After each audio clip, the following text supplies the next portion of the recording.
They are calling it a photo op. That is the accusation now. Not just that Prince Harry wants protection, not just that he wants special treatment, not just that he is making another public drama out of a private family problem. No, the new accusation is sharper than that. The new accusation is that Harry wanted to turn a visit to Princess Diana's grave into a staged moment, a carefully arranged image, a sentimental scene with Archie and Lilibet, with Diana in the background, designed to soften his image and push the public back onto his side. And if that accusation is true, it is cynical. There is no point pretending otherwise. If someone uses a grave, a dead mother, and two young children as emotional props for publicity, that is not touching. That is not healing. That is not family history. That is manipulation. But here is the part that makes this story more complicated. If this was supposed to be a photo op, where exactly was the photo? Because that is the strange thing about this latest wave of criticism. The language is very confident. The judgment is very loud. The moral outrage is already fully formed, but the evidence is thinner than the outrage. According to reports around the trip, what Harry was trying to arrange was not a public walkabout, not a media call, not a grand televised family return to British soil. The plan being discussed was a private family visit with his children to Althorp, the Spencer family estate where Princess Diana is buried. And that distinction matters, because this story is no longer just about security. It is not even just about whether Harry should bring Meghan, Archie, and Lilibet back to Britain. That was already a heated debate. That was already enough to keep the royal pages alive for days. Now the argument has moved into a much more dangerous place. It has moved from what Harry is allowed to do into why people think he wants to do it. And once a story becomes a trial of motives, facts stop being enough. That is why this moment is so important. A few days ago, the main issue was security. Would Harry and Meghan receive enough protection if they brought their children to the UK? Would the family be safe outside royal residences? Would the government-backed security position change? Would the visit go ahead at all? That was the frame. Harry versus the security system. Harry versus Ravek. Harry versus the consequences of leaving royal life. But now there is a second front. Harry versus public suspicion. And that front may be even harder for him to win, because security can be argued through rules, documents, risk assessments, court decisions, and official statements. Motives cannot. Motives are guessed. Motives are projected. Motives are shaped by years of resentment, fatigue, loyalty, anger, headlines, interviews, documentaries, memoirs, and everything people already believe about Harry and Meghan before they even hear the latest detail. So when the idea of a possible Althorp visit entered the conversation, it did not land as a simple family story. It landed inside a battlefield. For some people, the idea was emotional and obvious. Harry is Diana's son. Archie and Lilibet are Diana's grandchildren. If he wants his children to understand who their grandmother was, and if he wants to take them to the place where she rests, that is not a scandal. That is a father connecting his children to their family history. But for others, the reaction was immediate suspicion. Why now? Why during a heavily watched UK visit? Why when Harry's image is under pressure again? Why when the security dispute is dominating the headlines? Why when every movement of the Sussex family is guaranteed to become news? And that is how a private visit becomes a public accusation before it even happens. The word photo op does a lot of work here. It does not just mean a photograph. It means performance. It means calculation. It means an emotional scene arranged for cameras. It means the public is being asked to feel something, and the person arranging it knows exactly what they are doing. That is why the accusation is so powerful. Because it takes a potentially sympathetic story, children visiting their grandmother's grave, and flips it into something ugly. It says, do not be moved by this. Do not soften. Do not give him the benefit of the doubt. This is not grief.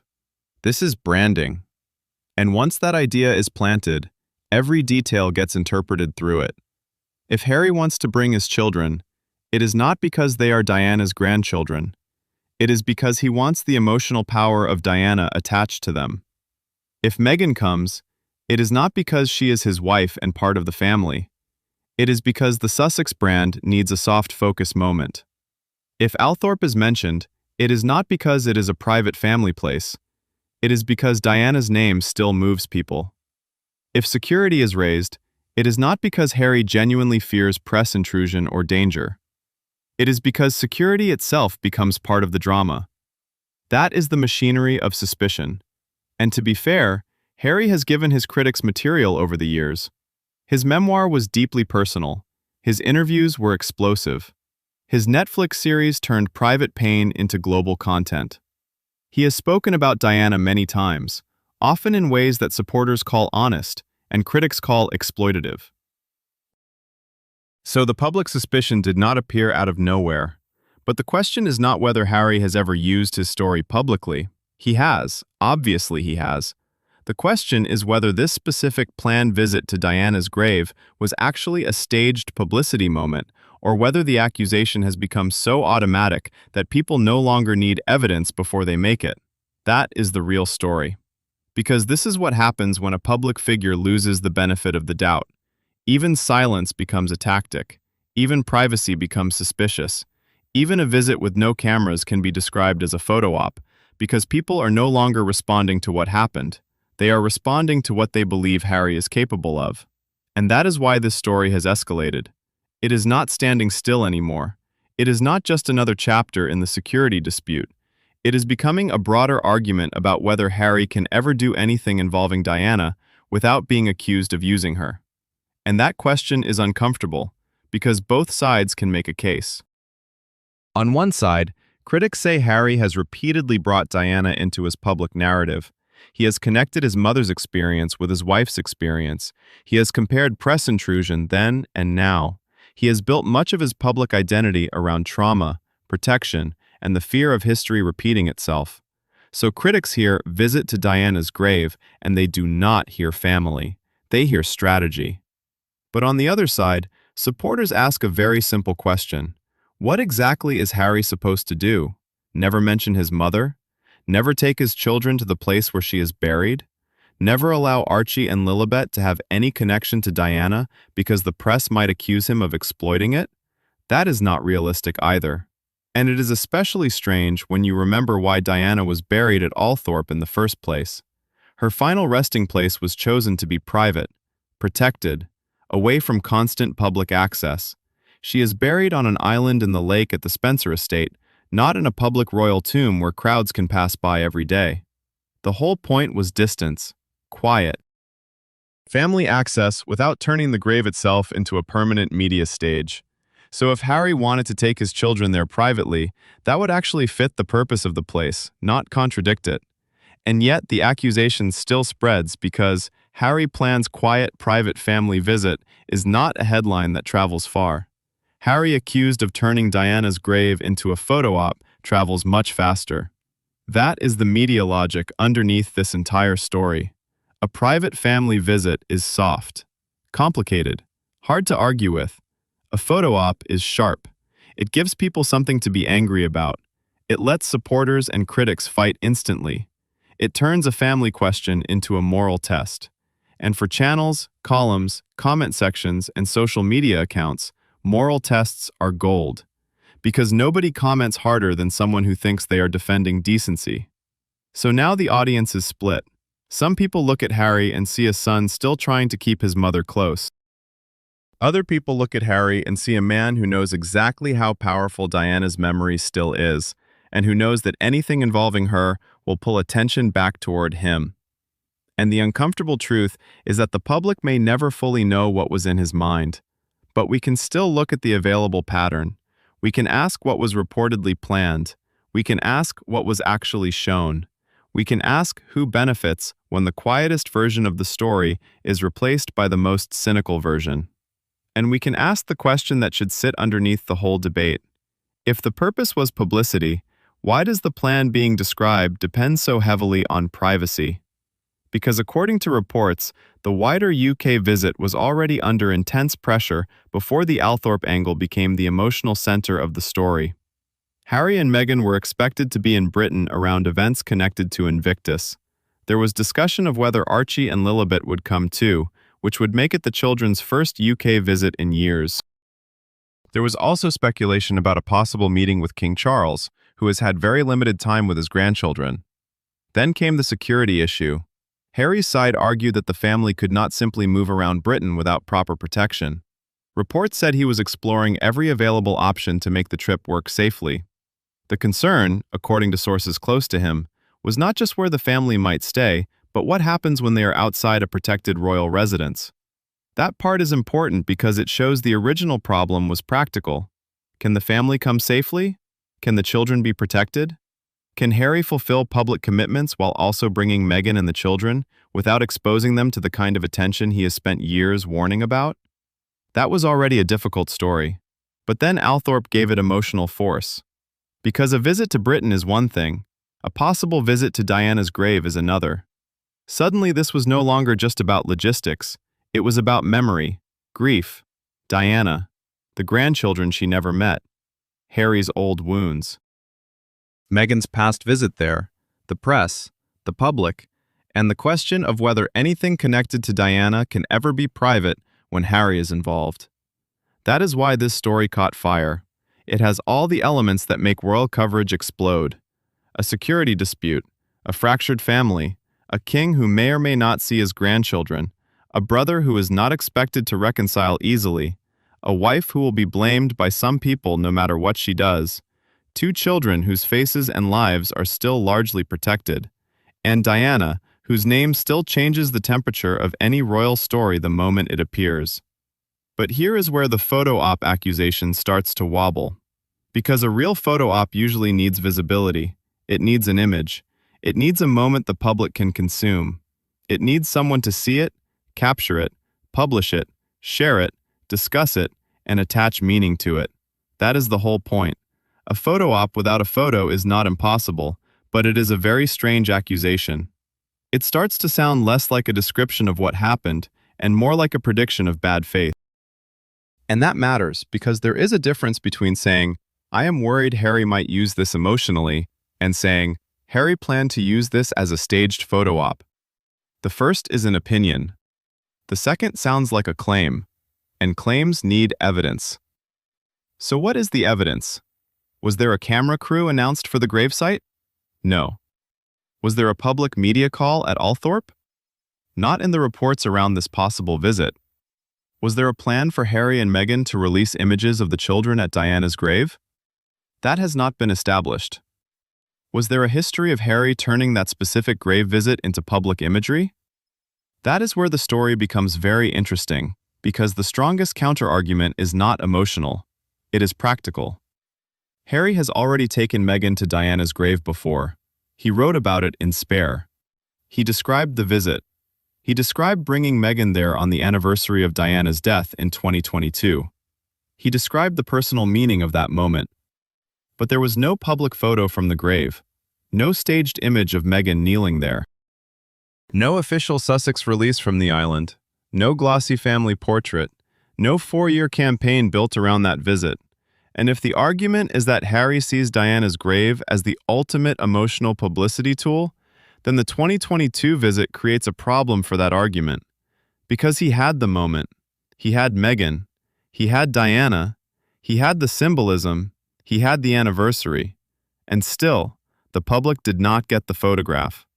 So before we accept the newest accusation at full volume, we have to ask why the previous example does not match the pattern critics are describing. And that is where the next part of this story gets even more revealing. The 2022 visit matters because it gives us a real example, not just speculation. Harry and Meghan went to Althorp. They visited Diana's grave. Harry later wrote about that moment in Spare. He made it part of his personal story, yes. He described the emotion of bringing Meghan to the place where his mother rests. He described Meghan asking for clarity and guidance. So critics can say, fairly, that Harry did not keep that moment completely private forever. But that is still very different from staging a photograph. And that difference is the heart of this story. A written memory in a memoir is not the same thing as inviting cameras to a grave. A private visit later described in a book is not the same thing as arranging a visual moment for the press. A personal recollection can be criticized, absolutely. People can debate whether Harry should have shared it. But if we are using the specific word photo op, then the visual evidence matters. And there was no public image, no carefully released shot, no children looking across the lake, no Meghan standing beside a memorial, no Harry, head bowed, framed in a way that could be sent around the world. That absence is not a small detail. It is the detail that complicates the entire accusation. Because if Harry's critics are arguing from a pattern, the pattern should include what he actually did when he had the perfect opportunity. And in 2022, he had the perfect opportunity. He had the emotional setting, he had the Diana connection, he had Meghan there, he had the anniversary, he had a scene that, if photographed, would have been used by every outlet on Earth, and he did not release the photo. That does not prove Harry is pure. That does not prove every motive is innocent, but it does make the photo op label feel less like a conclusion and more like a reflex. And that reflex is what this video is really about. Because the Sussex story has reached a point where many people no longer respond to the event in front of them. They respond to the version of Harry and Meghan they already carry in their heads. For supporters, Harry is the son of Diana, still fighting the same forces that destroyed his mother's peace. For critics, Harry is the prince who walked away from the institution, but still uses royal symbols, royal pain, and royal history when it suits him. Those two versions of Harry are so far apart that the same action can mean completely opposite things. A father taking his children to their grandmother's grave. Or a celebrity prince arranging emotional leverage. Same reported visit, two different stories, two completely different moral worlds. And that is why the public reaction has become so explosive, because people are not only arguing about Harry, they are arguing about what kind of story they think the Sussexes are always telling. Is it a story of protection, trauma, and family healing? Or is it a story of branding, grievance, and carefully managed sympathy? That is the fight underneath the fight. And the British press understands this perfectly. A straightforward security story has limits. It can be dramatic, but it can also become technical. Revec, police protection, risk assessments, royal residences, government decisions. Important, yes, but also procedural. Not everyone wants to sit inside that for days. But add Diana, and the story changes instantly. Add Diana's grave, and the emotional stakes go up. Add Archie and Lilibet, children who have barely been seen in Britain since the Sussexes left royal life, and suddenly the story becomes something people can feel before they even understand the details. And then add the word photo op, and now you have conflict. Because now the audience is not just being asked, should Harry receive protection? They are being asked, is Harry exploiting his dead mother? That is a completely different emotional question, and it is much easier to answer in anger. This is also why the timing matters. The visit, as reported, was connected to Harry's commitments around Invictus and the one-year countdown to the 2027 games in Birmingham. That alone would have brought press attention. The family angle made it bigger. The possible meeting with King Charles made it bigger still. And the possibility of Archie and Lilibet visiting Diana's resting place made it enormous. So critics look at that calendar and say, come on, this is not random. They see a public trip, a major royal news cycle, unresolved security drama, and then a private emotional visit being discussed in the same breath. To them, it feels too perfectly placed. But that argument cuts both ways. Because if Harry was already coming for public-facing events, then any private family visit during the same trip would inevitably be attached to the public story. That does not automatically mean the private visit was designed for publicity.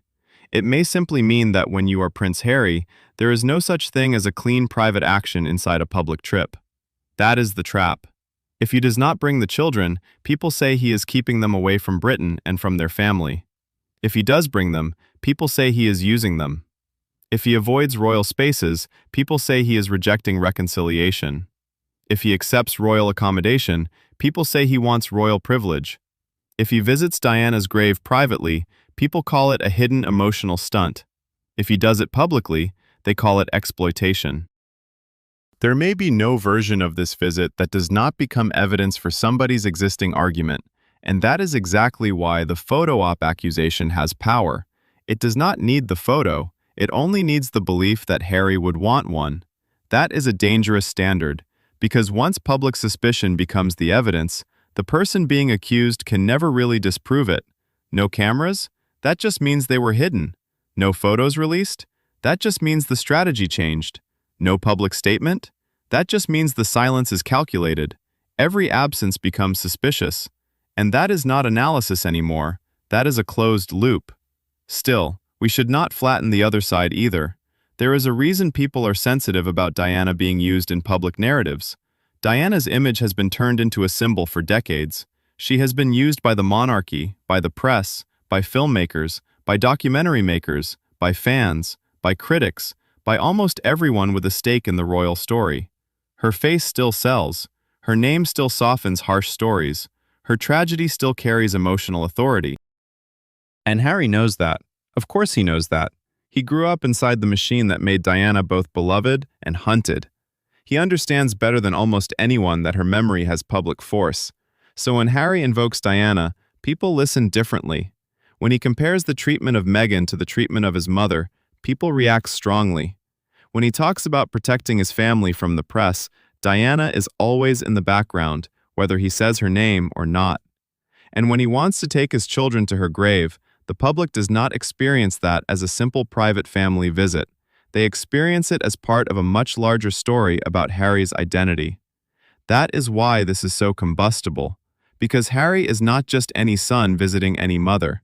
He is Diana's younger son, the boy the world watched walking behind her coffin, the man who has built a public case around the idea that the same forces are still dangerous, the husband who believes Meghan was placed under a similar kind of pressure, the father who says he does not want his children swallowed by the same machinery.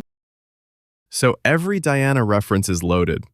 But loaded does not automatically mean staged, and that is where some of the current criticism becomes too easy, because Harry uses Diana has become such a familiar argument that it can be applied before the facts are even clear. It becomes a shortcut, a way to avoid asking what actually happened this time. Did he request cameras? Did he brief photographers? Did he announce a graveside moment?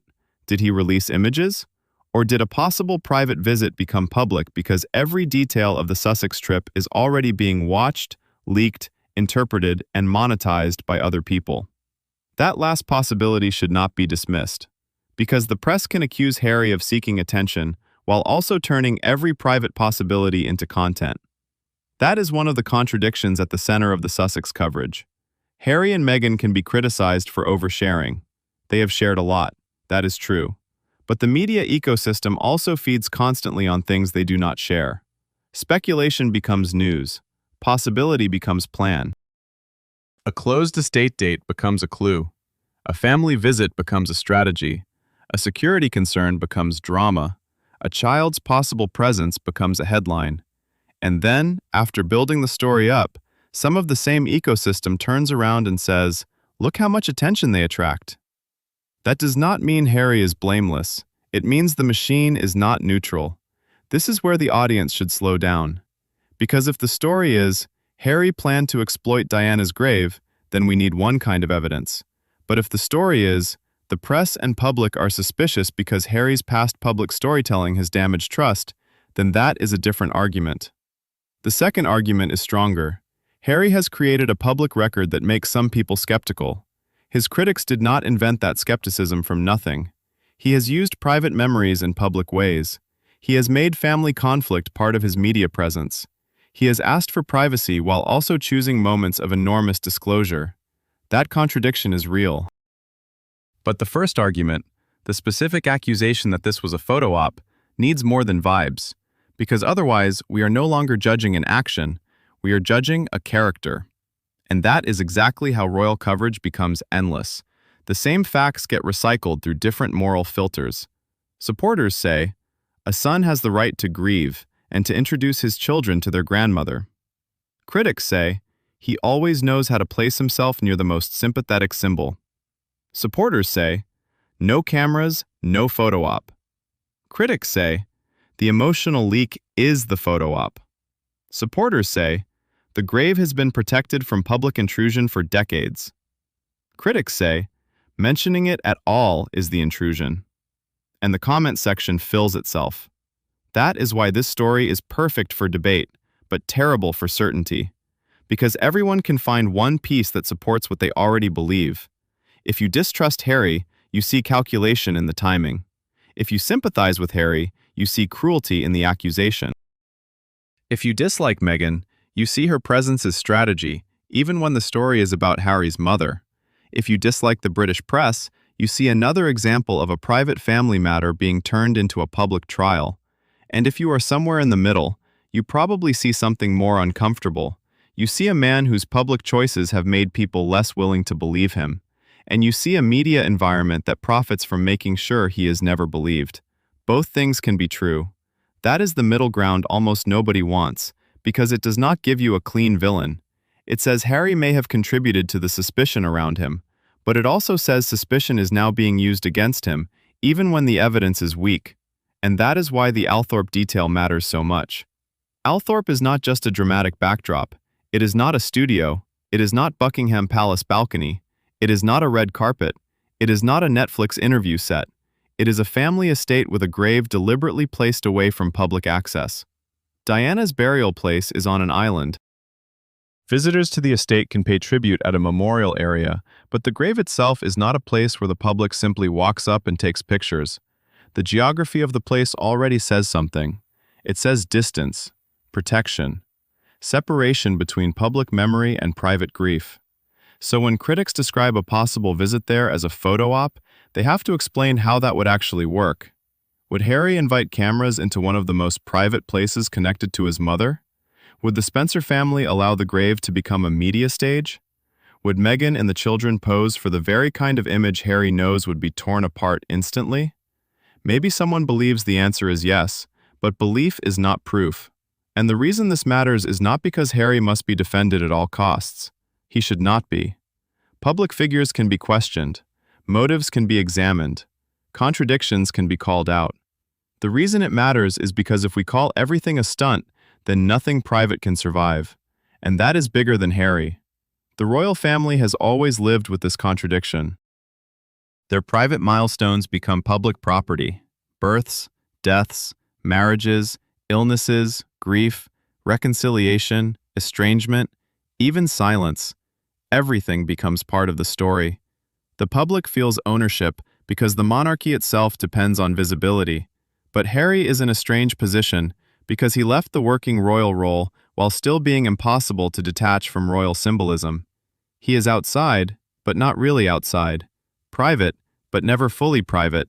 Commercial, but still family. A critic of the institution, but still shaped by its status. That is why every return to Britain becomes a test. Is he coming home or using home? Is he protecting his children or using security as leverage? Is he honoring Diana or borrowing Diana's emotional power? Is he seeking reconciliation or creating another headline? And now, with this possible Althorp visit, all of those questions have collapsed into one accusation: photo op. One word that pretends to explain everything. But it may actually hide the more interesting question. Not, is Harry innocent? That is too simple. The better question is, why has the public reached a point where even a private visit to a grave is treated as suspicious before it happens? Because that tells us something about Harry. It tells us something about the press. And it tells us something about how Diana's memory is still being fought over almost 30 years after her death. And the most revealing part is still the part critics have the hardest time answering. If Harry wanted Diana's grave to become a visual weapon, why has he not used the visual weapon he already had? Why did the 2022 visit remain unseen? Why did the public get words years later, but not the image? Why has the actual burial place remained protected from the kind of photograph that would have gone everywhere? Those questions do not make the criticism disappear, but they do force the criticism to become more precise. And precision is exactly what this debate is missing.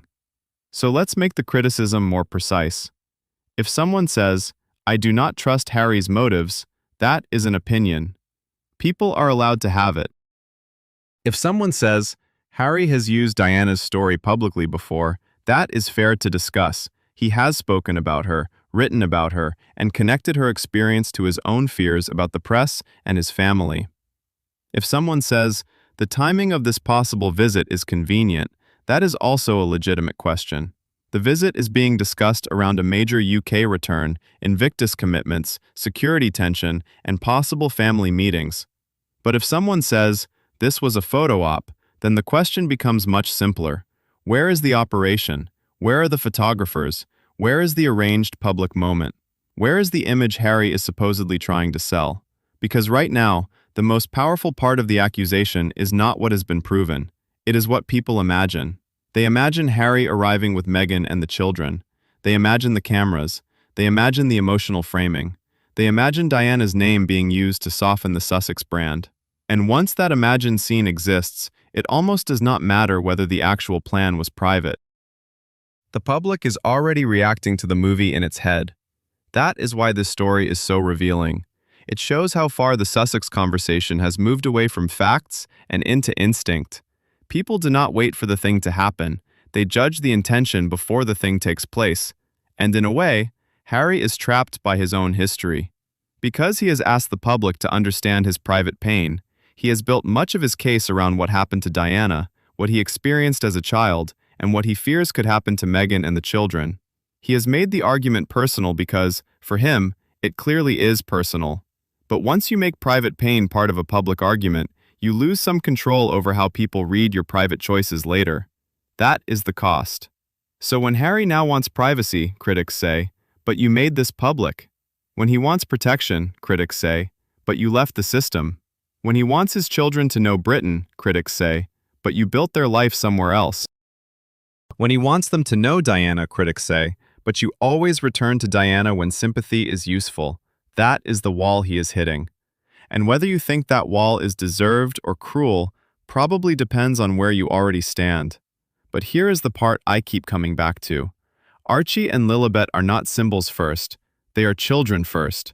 Before they are characters in the Sussex story, before they are grandchildren of the king, before they are Diana's grandchildren, before they are names in a royal headline, they are two young children whose connection to Britain is already complicated by adult decisions, family conflict, security fears, and global attention.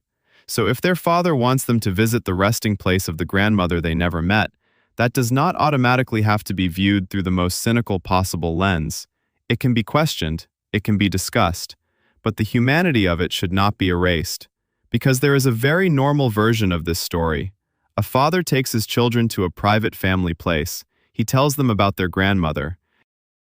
He lets them understand that she was not only a photograph on a wall, not only a famous princess, not only a tragic figure in documentaries and tabloid specials, but a real person who loved their father and whose absence shaped his life. That version is not absurd. It is actually very easy to understand, and if this were almost any other family, most people would understand it instantly. But because this is Harry, because this is Meghan, because this is Diana, because this is the British press, and because this is the royal family, the normal version struggles to survive. It gets buried under suspicion. Now, that does not mean Harry should get a free pass. It does not mean every choice he makes is wise. It does not mean he has never blurred the line between private grief and public narrative. But there is a difference between saying, Harry's relationship with publicity is complicated, and saying, Harry planned to stage his children at Diana's grave. One is analysis, the other is an accusation. And accusations need more than exhaustion with Harry and Meghan. They need facts. That is why the 2022 example is so important. It is not just a throwaway detail. It is the test case. Harry and Meghan went to Althorp. The moment had enormous symbolic power. He later wrote about it, but the public did not get the visual. And in modern media, visuals are everything. A single image of Meghan at Diana's grave would have traveled further than pages of memoir description. A single image of Harry and Meghan at that site would have been dissected for weeks. Every gesture, every outfit, every expression, every angle would have become content. If the goal was maximum emotional publicity, the image would have been the prize. But the image was not released. So when the same accusation appears again, now involving Archie and Lilibet, the fair response is not blind belief or blind defense. The fair response is, show the evidence. Because if we do not ask for evidence, then photo op becomes just another way of saying, I dislike him. And that is not enough.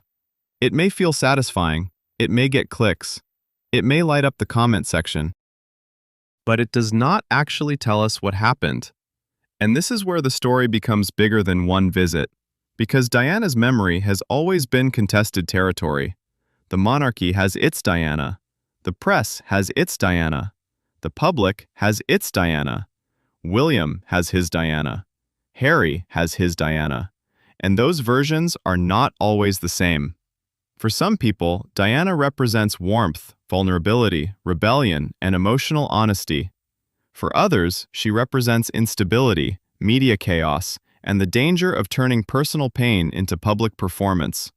For Harry, she is not just an icon, she is his mother. And that is the tension no one can fully resolve. Because the public feels ownership over Diana's image. Millions of people mourned her. Millions still feel protective of her. Her life and death became part of British cultural memory. But Harry's claim is different.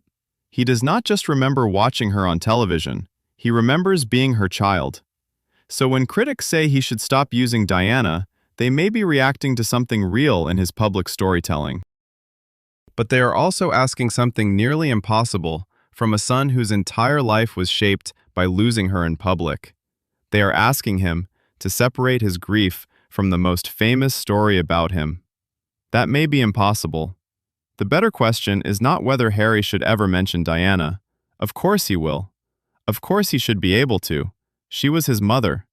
The better question is whether a specific act is being made public for a strategic purpose. And in this case, the evidence for that still looks unclear. What we have is a possible private visit. What we have is speculation around Althorp. What we have is a security dispute that has already made the whole trip uncertain. What we have is a press environment ready to interpret every Sussex move as either tragic or manipulative. What we do not have, at least from the available reporting, is a confirmed plan to stage photographs at Diana's grave. And that absence matters. It does not settle the whole argument, but it should slow the outrage down. Because outrage is moving faster than the facts. And that is exactly how these stories become impossible to discuss honestly. One side treats Harry as if he is always the victim. The other treats him as if he is always calculating. But real life is usually messier than that. Harry can be sincere and strategic. He can love his mother and understand the public power of her name. He can want privacy and still have chosen public disclosure in the past. He can want his children protected and still be criticized for the way he handles his royal status. He can be wrong about some things and still be unfairly attacked on others. That is the uncomfortable middle. And for a channel like this, that is the only place worth standing. Because the easy version of the story is already everywhere. The easy version says Meghan is behind everything. The easy version says Harry is exploiting Diana again. The easy version says the children are being used. The easy version says the press is evil and Harry is only protecting his family. But none of those versions is enough by itself. The more interesting version is this. Harry's UK visit started as a security story, then it became a family reunion story, then it became a Diana story, and now it has become a motive story. That is the escalation. Every day the conflict moves one layer deeper. First, can he come?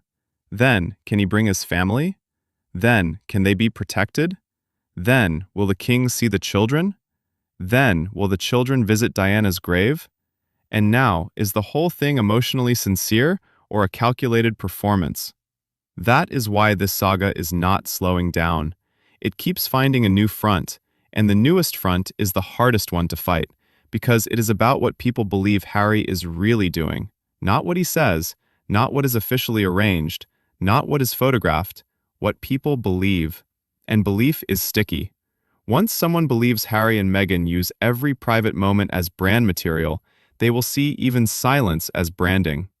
Once someone believes the British press is determined to poison every Sussex story, they will see every criticism as part of a campaign. Both sides become almost impossible to move. So maybe the most honest question for viewers is this. What would change your mind? If there are no photos, would you still call it a photo op? If the children visit privately and nothing is released, does that count as exploitation? If Harry later describes the visit in words, is that automatically wrong? If he never speaks about it, will critics accept that it was private? Or has the verdict already been written? That is why I want to hear your answer in the comments, because this is one of those stories where the debate says almost as much about the audience as it says about Harry. Where is the line for you? Is taking Archie and Lilibet to Diana's grave a father's right? Or, because of everything Harry has done publicly before, is even that choice impossible to separate from image management? I do not think the answer is as simple as either side wants it to be. But I do think the word photo op should mean something. It should not just mean I do not trust him. It should not just mean I am tired of hearing about Diana. It should not just mean Harry and Meghan annoy me. It should mean there was an attempt to create a public image for public advantage. And if that is the accusation, then the missing image matters, the missing camera matters, the private location matters, the 2022 visit matters, the fact that Diana's actual grave has not been turned into a Sussex photo set matters. Because without those details, the accusation becomes emotionally powerful but factually slippery. And that is where I land on this. You do not have to like Harry. You do not have to trust every decision he makes. You can believe he has overexposed his private life. You can believe he has leaned too heavily on Diana's memory in public. You can believe the timing of this possible visit is convenient and worth questioning. But if we are going to call a private family visit to a grave a photo op, then we should at least be honest about what we are doing. We are not reacting to a photograph. We are reacting to a fear that Harry is using Diana again, a fear that the children are being folded into a public narrative, a fear that grief has become strategy. Those fears may come from real history, but fear is not proof. And the strangest thing about this alleged photo op is still the simplest thing about it.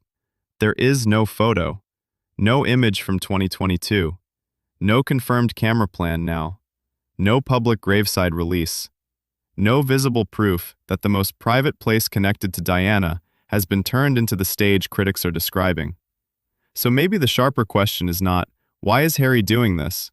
Maybe the sharper question is, why are so many people so ready to believe the worst version before the visit even happens? Because if this was truly a publicity stunt, then it is a very strange one.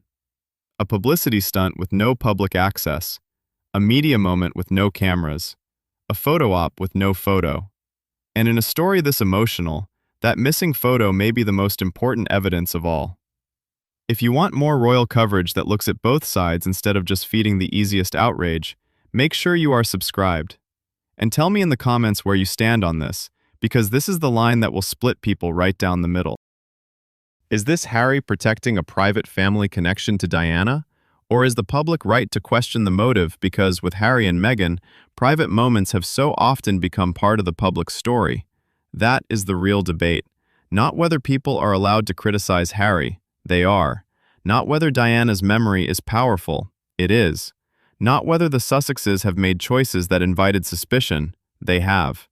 The real debate is whether suspicion alone is enough to convict them before anything has actually been shown. And right now, on the specific charge of a photo op, the case is louder than it is proven.